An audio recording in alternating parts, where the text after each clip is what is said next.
Hey you guys, welcome back to my channel. Today we are having a super big snow day. We've had lots of snow this year and it's super cold outside. So today we are hiding inside by the wood stove, and I thought that I would bring you kind of a chatty video today talking about my top 8 things that you should consider if you are buying or planning to buy a homestead property that will be surrounded by either other homesteads or farms, big or small. This would apply to small farms as well as big farms. So let's go ahead and jump right into it and get going. These are in no particular order because I know some things will be more important to some people and other things will be more important or relevant to other people. So no particular order, but let's go ahead and get started with my top 8 things that you should consider when purchasing your homestead. So the first thing is kind of funny, and you may find it to be kind of a silly thing to mention, but it has been something that we didn't consider and has been really kind of an annoyance. And some people, it might be too much for them to handle, and that is flies. So if you want to live surrounded by farmland and other farms, people with animals, you are going to encounter tons and tons of flies. And not all farms practice any kind of fly management, and some do, and you still have that problem. So particularly if you are surrounded by other farms that have animals, you're going to have to consider that there will be flies, and not just outside, not just around the animals, and not just around the barn, but in your garden, in your backyard by the fire pit, in your house, no matter how hard you try. If you are coming in and out of your house like most farmers and most people who frequent the outside, you will inadvertently end up with flies in your house. They'll be buzzing around in your windows. They'll be buzzing around you in the kitchen while you're cooking. You'll have to cover everything that you are cooking from scratch and stuff like that to keep the flies out. It's kind of annoying and something that we have all the time. Flies get in here somehow or another, and it's just something that's always annoying. So although it's not detrimental and probably won't stop you from buying a property around other farms and homesteads, it is something to keep in mind before you get there, is that there's going to be flies, and maybe you can consider how you would manage that before you're in the situation. So that's number 1 here that I'm telling you about, is flies. Next is a pretty big deal, I would think, and probably is something that you should consider. Probably a lot of people who are wanting to homestead are looking to do a natural route. They're picturing being in a very natural environment, being out in the rugged beauty, the landscape and nature and that kind of thing, and they're not really thinking about chemicals. So if you are planning to buy a property surrounded by other farms and homesteads, one thing that you need to consider is pesticide and herbicide drift. So if you're looking to be in a very natural landscape, and maybe you are an organic gardener, or maybe you're an organic farmer and you're hoping to raise your own grass-fed organic beef, one thing that you really need to keep in mind, and maybe you could do some research in or talk to the farmers in the area, but pesticide and herbicide drift is something that we did not think about at all whatsoever, and it's been a huge concern to us, something that we've tried to do everything that we can to avoid, but in the end, it's something that we just have to deal with. It's kind of a hazard living where we live. We are surrounded by farms on all sides. So we've got a farm across the street. We've got our neighbors have a farm behind us, and to the side are both farms. They don't have animals, but they are farmland where they grow crops, which has been mostly corn, GMO corn. So, and here, I don't know if it's all over the country. I don't know what the state laws are, but here in Michigan, where we live, people do crop dusting by airplane, and they are dropping pesticides, herbicides from airplanes. And we have had those planes flying right over our house quite low, and then swooping across our land and dropping the chemicals across the cornfield next to us, which we were pretty alarmed when they were flying super close to our house. And we went up onto our hill out by our pasture and our hay field, um, and just watched. And it definitely was looking like they were allowing the pesticides to drift onto our property. And that was quite alarming to us because we were raising grass fed organic beef here on our property. And so that was pretty alarming to us because that would have meant that the pesticides, the herbicides, were, I guess, after talking to them, it was it was herbicides, if I remember correctly, that they were spraying. And so, yes, we did engage them. We found out who the farmer was that owned the land, and my husband went and talked with them directly, and they apologized. And um, we haven't had quite that big of a catastrophe. They have avoided flying near our house, but they do still spray. They sprayed last year, is when we first noticed it, and then they sprayed again this year, but it wasn't as much. They only sprayed one time that I noticed, and they did not fly over our house and like our personal area. They did fly obviously over our hay field, but they seemed to, they also flew in the opposite direction. They flew this way, parallel to our property, instead of swooshing back and forth over our property. So they did definitely consider our concerns, but in the end, they are still farmers, and they are the kind that think that chemicals are the way to go and GMOs are the way to go. And so there's only so much we can do as far as that goes. Now, Michigan does have laws for pesticide and herbicide drift, and there are things that you can do. So if it's an ongoing problem, you can consult, I think, the University of Michigan or Michigan State, I can't remember, but they have forms online that you can fill out, and they will come out to your property for free. They'll take samples and test for the chemicals. And if found, there is legal action that you can take against those farmers because it is, they're not allowed to let their chemicals drift like that. So, but that is something huge and can cause strife between neighbors. We've got other neighbors that um, they don't do it by plane, but they do drive tractors pulling sprayers, and that's super common in the area where we live. Is huge on fruit. There's orchards everywhere, and every single one of these orchards are out here all summer long spraying pesticides and herbicides. Mostly, for the orchards, it's going to be pesticides. But yeah, it's very, very common. And the majority of these farmers and orchard owners and things like that, they are spraying pesticides and herbicides, and they may or may not be getting on your property. If you have water connected to your property, like a river or a stream, that's one thing to consider, as well as the contamination in that water. So I think that's probably that's high up there on my list of things that I would be considering in the future if I were purchasing land around other farms or homesteads.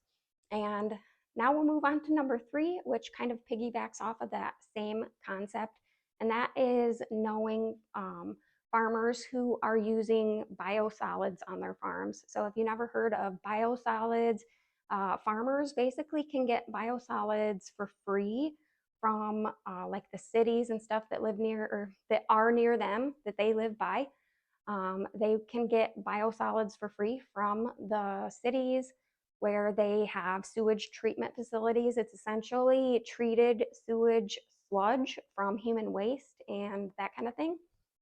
And after treatment, there's a sludge that is left over, and the cities need somewhere to put it, something to do with it, so they'll give it to farmers for free, and then they will spread it all over their farmland.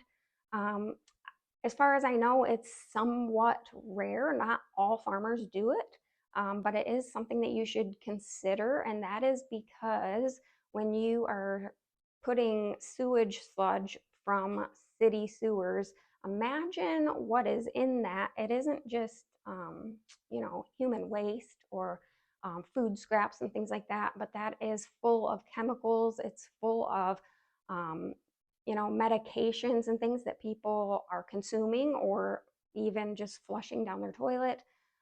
It's also going to be um, probably full of forever chemicals like PFOAs or PFOs and PFAs and all of those carbon uh, chemicals. So that is one thing that I would be very concerned with. This can kill livestock. It can ruin the land forever. So once it's there, it's there.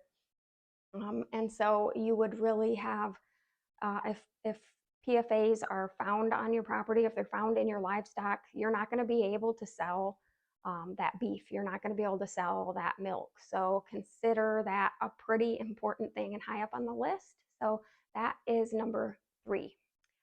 Next would be loud machinery and the dust that they create. So farms have lots of heavy machinery. They are driving tractors, lots of tractors probably. They're pulling lots of machinery, hay equipment, or corn equipment, and all sorts of attachments that they have for tractors.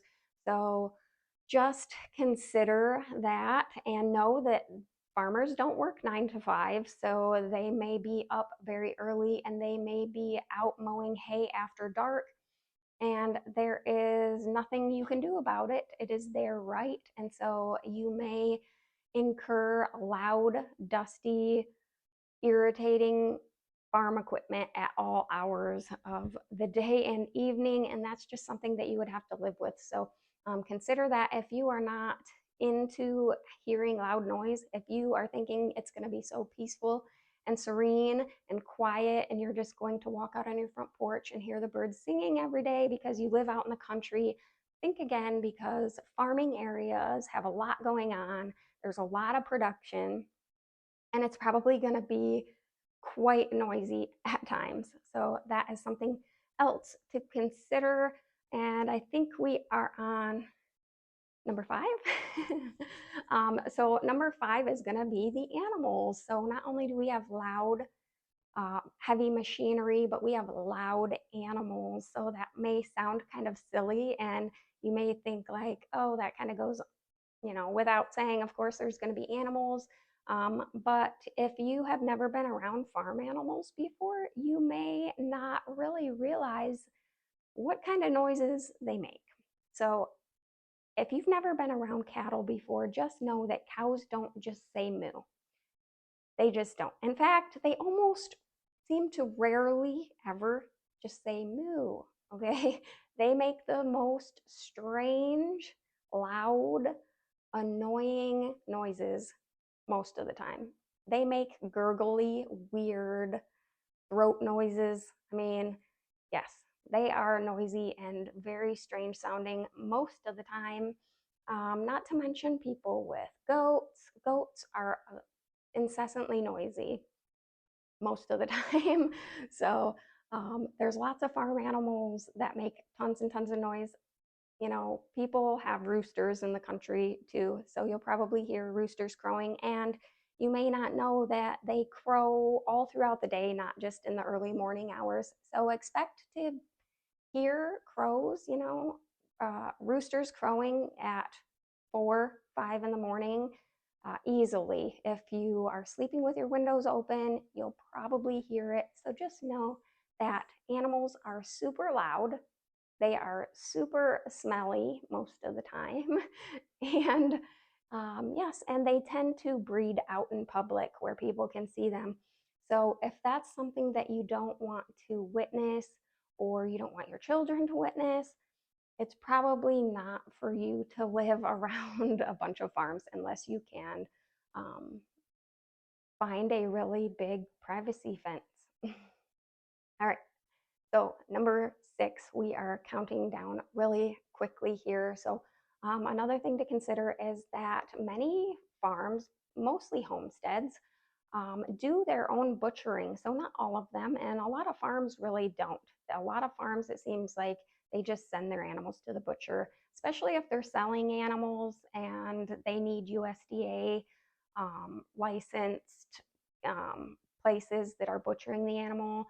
But it's going to be more of your homesteads and smaller operations who are going to be possibly butchering their own animals, and they're going to be doing it probably where you can see it. So um, I've heard stories of neighbors who have had run-ins with other neighbors because they were butchering an animal in the view of the neighbors who didn't have a farm, and they didn't like it, and they asked if they could please butcher the animals somewhere hidden on the property so that they didn't have to see that, which is kind of unreasonable to ask, in my opinion. So just consider that. You may see a butchering of animals from time to time. There may be a pig hanging from the bucket of a tractor being, cut into edible pieces. You may see dead animals lying on the ground from time to time,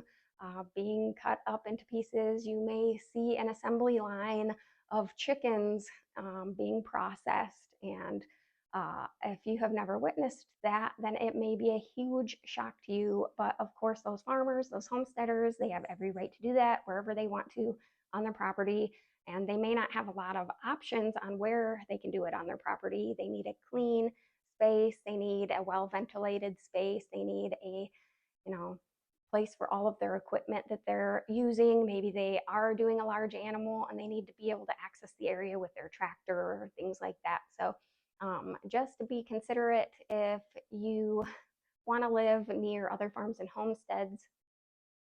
You may from time to time encounter or having to witness as you drive by or in your yard the butchering of an animal, and that's just the life of a farm and homestead. All right, I think we're on number 7, and that's going to be bad roads. So that may or may not apply to the area. Maybe you will live on a fantastic road. If you are buying a farm or homestead in Michigan, I would say you're probably not, because all the roads in Michigan are terrible. But most rural areas, at least around here where I live in Michigan, um, roads where farmers live, a lot of them are not even paved. They are just dirt roads still today. So um, which is great. We actually like living on a dirt road for a lot of reasons. Um, but tractors do drive up and down the roads, and it kind of messes up the road. It can, make bumps in the road and things like that. And the reason we like the dirt road really is because it can always be fixed. It can always be smoothed out and stuff like that. And we don't have to worry about heavy equipment going on the sides of the road where the road will start to chip away and crack, and we'll have potholes. And in Michigan, they aren't on top of roads. They don't fix potholes, and roads that are kind of off the beaten path, once they're paved, they just kind of forget them for many years, and then it's really bad to drive on. And if you had tractors driving on it, breaking the road up and doing damage, they're heavier than what the road is rated for. Um, yeah, then it really causes a lot of problems, and they're not going to maintain it. So we kind of prefer that it is a dirt road. So one thing to just consider if you're going out and looking at properties is take note of the road condition, take note of the types of traffic that you see on the road and what that might look like in the future. So always consider the roads, maybe even drive around, the other nearby blocks and kind of see what those look like as well. All right, so we are on the last one, and that is that many of the rural communities in our country are conservative leaning. And not everyone, of course, who farms or homesteads or lives in the country is conservative. There, I'm sure, are some out there. I would bet on it that there are some, but I've never met any personally. Every farmer or homesteader that I've met has been conservative leaning, very Republican in their political views. So just consider that if you are looking to buy a land around other farms and homesteaders, if politics are really important to you, really high up on the list, and you just couldn't imagine living next door to somebody flying a flag of a political party that you didn't agree with, or had political signs in their front yard that you just couldn't imagine having to drive by every day for 6 months out of the year. Um, just consider that farming communities are really large, largely conservative areas. So that's just how it is. If you can't live around that type of a person, then you definitely want to put that on high up on the list. Is, drive the neighborhood, drive the area, the streets around, see what you notice as far as, are they flying flags that you would disagree with? And not to say that you shouldn't live there, but how important is it to you? How much is that going to bother you? Because in the end, everybody's different and everybody's priorities are different. And if it's something that would just make you miserable, or make you not want, not able to sleep at night, or not want to have relationships with your neighbors, then that would be something that I would consider, is just if you can deal with differing political views or not. But yeah, that is my list of 8 things that I think that you should consider before buying property in a homesteading or farming community, farming area. If you have other things that you would like to add, please let me know below. It would be really nice to read other people's comments, and maybe some things that I didn't put in this list, things that people should consider. It really helps to build a strong community when we share our ideas. Uh, Definitely, when we come from different areas in the country or different areas in the world, we have different insights. So it's super helpful to hear other people's experiences as well. It'd be kind of interesting to hear if you have some kind of nightmare experiences that happen to you. Share those as well, so that we can kind of be warned. But thank you guys for sticking around for this kind of chatty video. I hope that this benefits you in some way, and I hope to see you guys in the next video. Please subscribe and like this video, share my videos. It would really help me out so much. So thank you guys for everything, and we'll see you guys soon. Bye.